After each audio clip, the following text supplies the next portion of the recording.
Do you keep promising yourself that you'll do better around food and then failing?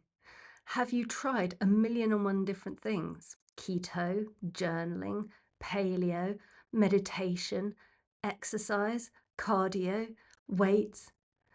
As a therapist and myself a recovered anorexic, bulimic, and binge eater, I've had a lot of experiences myself and heard a lot of stories from other women too. In this video, I'm going to talk you through the three biggest mistakes that I see women making, and I'll also share with you what you can do differently to finally change how you eat and how you feel about what you're eating. All of these mistakes, all three, have one underlying cause, and that is unreasonable expectations. Now, stay with me for a second here. We often have this real perfectionist thinking about ourselves. And you may think, well, I'm so far from perfect, I know that. And that's not really what I'm talking about, because very often when we're perfectionist, that is all the more reason why we notice the places where we're not living up to those expectations. But we still have them. They're still a conscious or subconscious part of us that we are expecting ourselves to be able to do these things. And quite often there may be comparison in there. Everyone else seems to be able to do this. Why can't I? That is one of the ways that we ask too much of ourselves. And it's the thing that underlies all of these mistakes. Because when we have impossible expectations, we're setting ourselves up to fail. And so instead, I would like you to reframe things so that you can see where you're succeeding, and then you can succeed more. You can reframe your goals so that you're dreaming big and still possible. The first mistake is emotional overwhelm. People often come to me with very emotional situations going on in their lives. I'm a therapist, and that's what I deal with in my day to day. And there's often this expectation that we should be able to do something and they'll never feel overwhelmed again. And that's just not realistic. Now, stay with me, and I'd like to explain why. If you imagine yourself going somewhere, so it's a new city and you know nothing about it, the first day, everything may feel overwhelming. Perhaps you don't know the language, you don't know where things are, you don't know how to ask for stuff, you don't know where the buses go from, whatever it is, everything feels overwhelming. And then as you stay in that city for longer, you get used to the things there and it becomes more manageable. You learn some of the language, you know where the bus stops are, you know how to ask for things, you have support, you gain friends, whatever it is, it becomes a lot easier to deal with because it's now a lot more familiar. However, oftentimes when it's things in our lives that cause us stress or that we find emotionally overwhelming, it may be that every single day we are facing new challenges that we never get to that place of, oh, yes, I know what this is about. Now, you may be thinking, well, I just always feel emotionally overwhelmed. Surely that means it's always the same. And yet, actually, if you think about it like having a to-do list of things, if you look at that to-do list, the things on it are probably different every day. And the things that you're used to and you know how to manage probably aren't the ones that are stressing you out the most on that to-do list. Equally, if a relationship was easy and everything was going smoothly, you know how to manage it and you feel comfortable in it, then it wouldn't be causing you stress. But our relationships with people are different every day. Today they want this, the next day they want something totally different. Why can't they just make up their minds for once, for example? Or this time they want to do something different and I don't like that idea. Why can't we do the thing we did before? But they don't want to. So it's a constantly changing set of challenges, of goals, of relationships, of people to deal with and situations to manage. So your emotional overwhelm could come Today from a kid who's sick and off school, tomorrow from having to cook for a dinner party, the day after it's a new project at work. Each time they are different things that are challenging. And there may be similar skill sets involved in some of them. And yet, if it was a skill that you felt very confident with, then you wouldn't be feeling overwhelmed with it. So each time it is something different. And expecting to never feel overwhelmed again is therefore just not realistic.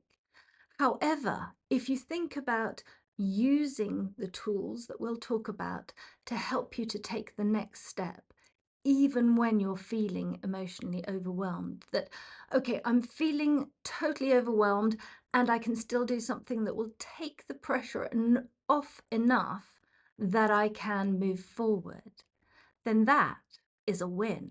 You have still carried on and done something. You have ticked something off your list. Every time you do that, it's something to celebrate. So when you reframe it as my goal in doing this tapping or whatever practice you use to reduce your emotional overwhelm is not to never feel emotionally overwhelmed again. It's to be able to tick something off your to-do list so it's a little bit lighter. And you may need to do some tapping on one thing now and on a different thing in 2 hours' time. And that will be fine. Each time when you do a little bit of tapping and you succeed in what you needed to get done, that's a win. Take the win. So, one of the solutions to this mistake is to create habits that will support you in managing that emotional overwhelm, not just for today, but every day with every new challenge that you face. And I've already mentioned tapping as one of those solutions. When you use EFT tapping, it really helps to lower your cortisol level, which is reducing your stress. And it also helps in rewiring your brain. It puts you into a more creative state and helps you let go of the worries around a particular thing so that you can move ahead with that and in a more calm and creative way so that you can get things done and feel a little better. There will be a new problem tomorrow. There always is. A little bit like cleaning the house. It gets dirty again. That's life. You cannot expect to have some magic hoover that you drive around the house one time and then the house is never going to get dirty again. But you can expect to have a hoover that does a really good job in the moment before the next spill happens.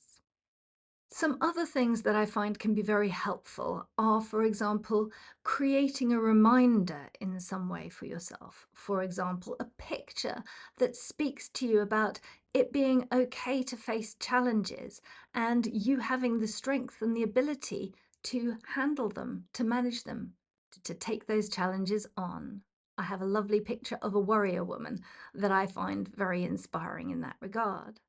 You can also use a practice like chaining habits. If you want to do something to help and support yourself, then why not do it right after something else that you habitually do so that you chain the two together, and that will help make it easier for you to do that thing regularly. So whether it be journaling or doing some breathing or one of these psychosensory techniques like tapping or a gentle stroking touch, if you always do it just before you brush your teeth, then it becomes a habit more easily, and you can implement that to support yourself long term, to find things easier and to feel calmer with them. Another really important factor here is that I find when you do something over time, the first time that you, for example, use tapping on a particular emotional problem, it may be that you need quite a bit of time to help calm it and to find a solution. And the next time it becomes easier, and the time after that. So that the first time you might have needed, say, half an hour, and then after a week or so, with 5 minutes, you've got it and you can carry on and get on with things. Let's turn then to the second mistake that I see people making. And this is the idea that you are never going to relapse with your food, with your eating, that you're never going to turn to food again once you've released emotional eating, that you're never going to have any desire for chocolate or biscuits or crisps or whatever it might be that you have craved in the past. Now, if you think about how hunger works, your body wants you to eat every single day. And this is one of the things that makes issues around food a lot harder than other addictions, because you cannot go cold turkey on food. You need to eat every day, and your body has very powerful systems to make sure that you do eat every single day. And so, this idea that you're never going to reach for food again in an emotional way doesn't really honor the reality that if your ghrelin levels go up a lot, you will have that desire. And if you've had that habit from the past of reaching for food, you may fall into that. Now, there's a lot of things that we can do to build a kind of scaffold to protect you from that. And that desire may still arise because food is a necessity and ghrelin is unavoidable. We can do lots of things to reduce your ghrelin levels, and that is definitely one of the things I would most recommend. And it's still a reality that you will eat, and you may be tempted by foods that you would prefer to stay away from. It also clearly doesn't help that we live in a society which is obesogenic, which encourages us towards eating unhealthy foods and too much of them. That can be seen very clearly all around the world. So that's a lot to fight against, as seen by the growing levels of obesity in almost every country in the world. The point here, coming back to those unrealistic expectations, is about not expecting yourself to never make a slip. Instead, if it happens, you get back up and you carry on. And that is the really important part. Because despite what we sometimes think with our black and white thinking, all or nothing, that I've blown it mentality, if we make a slip, it's just a slip, and one day is not your whole life.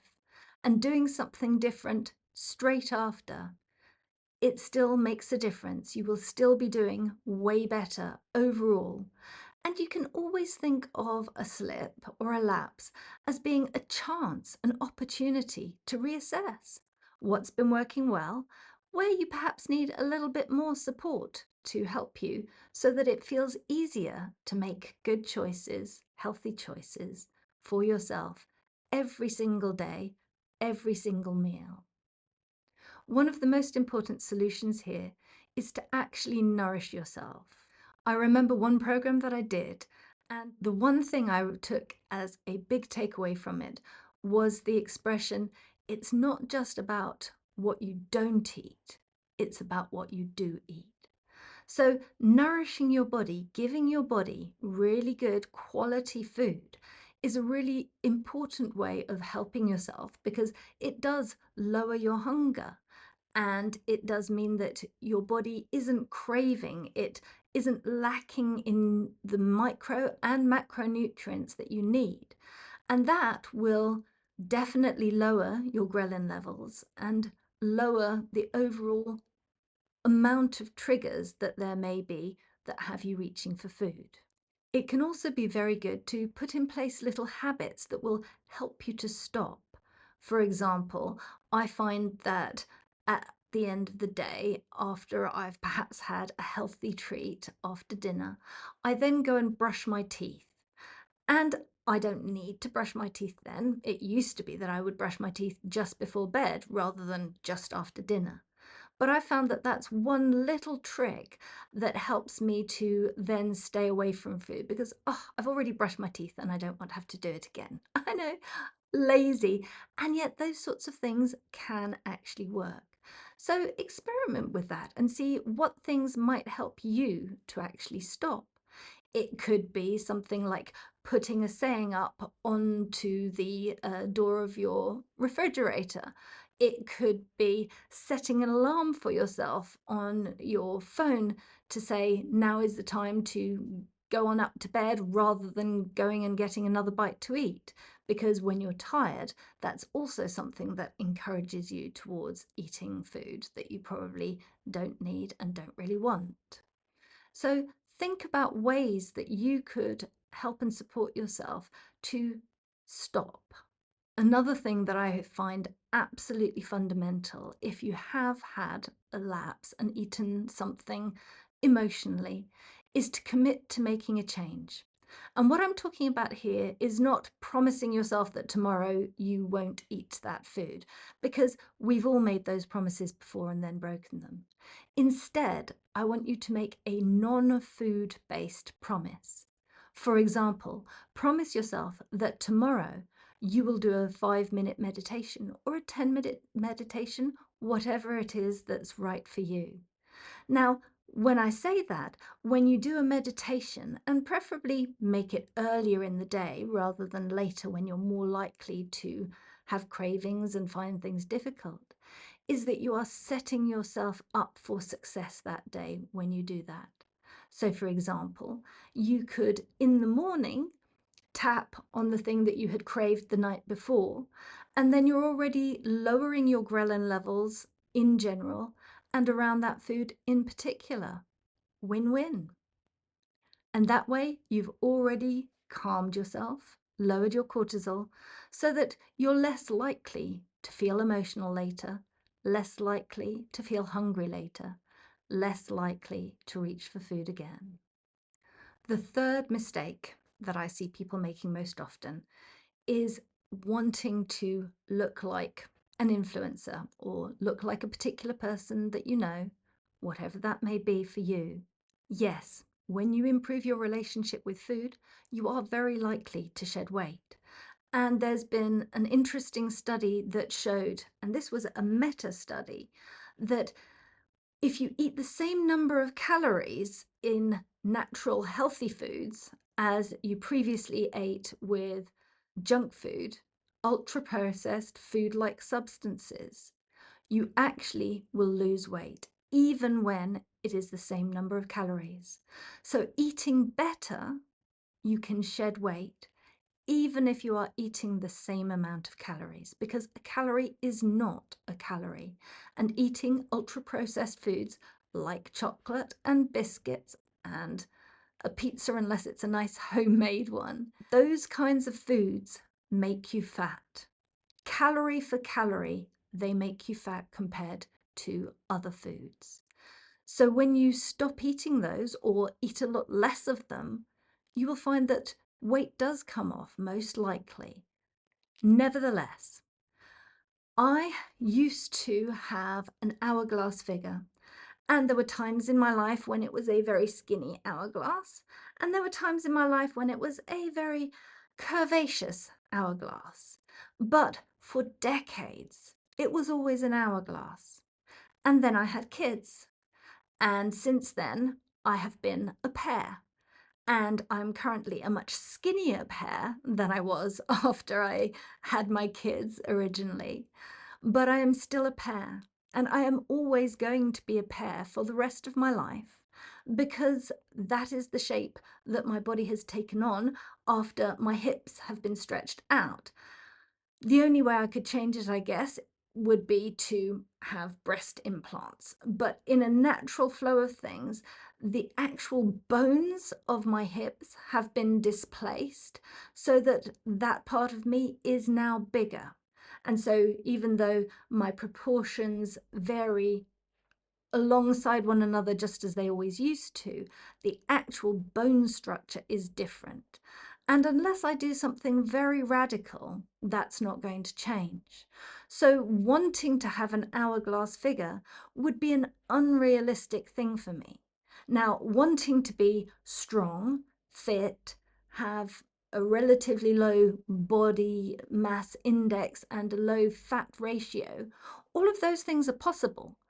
But looking like a 20-year-old with an hourglass figure, that's never going to happen. My skin doesn't have that flexibility, and my bones are no longer built that way. So you want to bring some realism into this. You can be the best version of you that is possible. However, if you have lost a lot of weight, you may always have somewhat flappy skin. If you are 50, you will not look like a 20-year-old. You can look like an incredibly fit and hot 50-year-old, but you will not look like a 20-year-old.